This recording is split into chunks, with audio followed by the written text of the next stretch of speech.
Cop humiliated a black girl at the party. Peed himself when the governor said, "That's my daughter, Burr." The evening air smelled of jasmine and fresh-cut grass as guests gathered under strings of golden lights at the governor's mansion. Burr. It was the annual charity gala, black ties and evening gowns, crystal champagne flutes catching the soft glow, the kind of event where powerful people came to be seen. 23-year-old Simone Mitchell stood near the dessert table wearing an elegant emerald dress, her natural hair pulled back in a sophisticated bun, gold earrings catching the light. She had driven 3 hours to be here tonight, not as a guest exactly, as a server working for the catering company to help pay her law school tuition. She carried a tray of hors d'oeuvres through the crowd, smiling politely, offering crab cakes to wealthy strangers who barely looked at her. Then she saw the open lawn, beautiful, peaceful. For just a moment she set down her tray and walked toward the garden. Just to breathe. That is when she heard the voice. "Hey, you there?" Simone turned. A police officer was walking toward her. White man, maybe 40, reddish hair, his uniform crisp, his expression hard. "You do not belong out here," he said loudly. "Excuse me, staff stays in the service areas, not wandering around like guests. I was just taking a moment, sir." The officer stepped closer, his voice rising, drawing attention. "I have seen your type before, always looking for an opportunity. What were you doing? Checking out which rooms to come back to later?" Simone's face burned with humiliation. Guests were turning to stare, whispers spreading through the crowd. "I work for the catering company. I am not doing anything wrong." The officer grabbed her arm. "Roughly, let me see some identification." "Now, sir, you are hurting me. Should have thought about that before you crashed a private event." A woman's voice cut through the tension, calm but sharp as steel. "Officer Brennan, release her immediately." The officer turned, his grip loosening slightly. A black woman in her mid-40s approached, professional, composed, wearing a tailored black pantsuit. Behind her walked a distinguished black man in a tuxedo.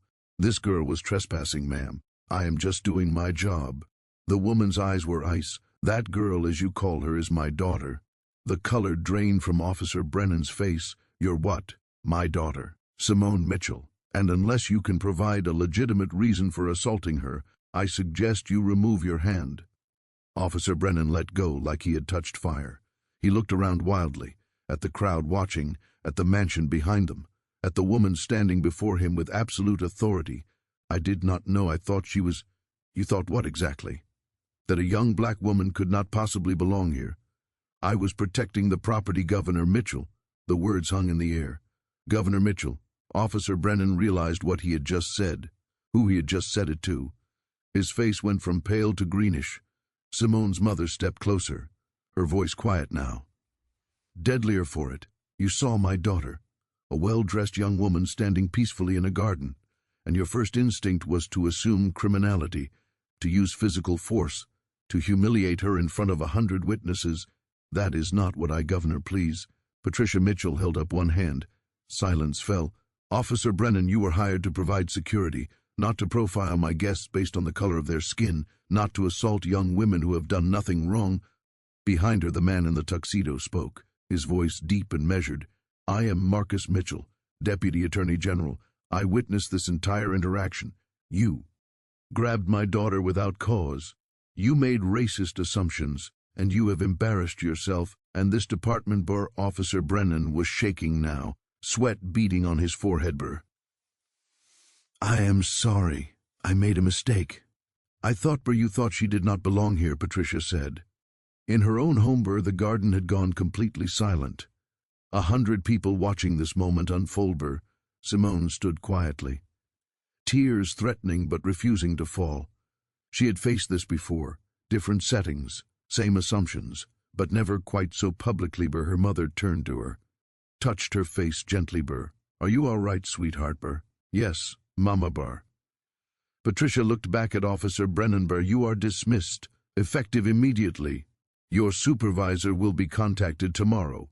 You will not work security in this state again, but Governor, I have a family. I need this job, so does my daughter.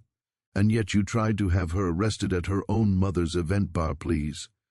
I am begging you. I will apologize. I will do anything. Patricia Mitchell had not gotten where she was by being soft, but she had not gotten there by being cruel either. She looked at Simone Beer. What do you think, baby? Should we give him a chance to learn from this beer?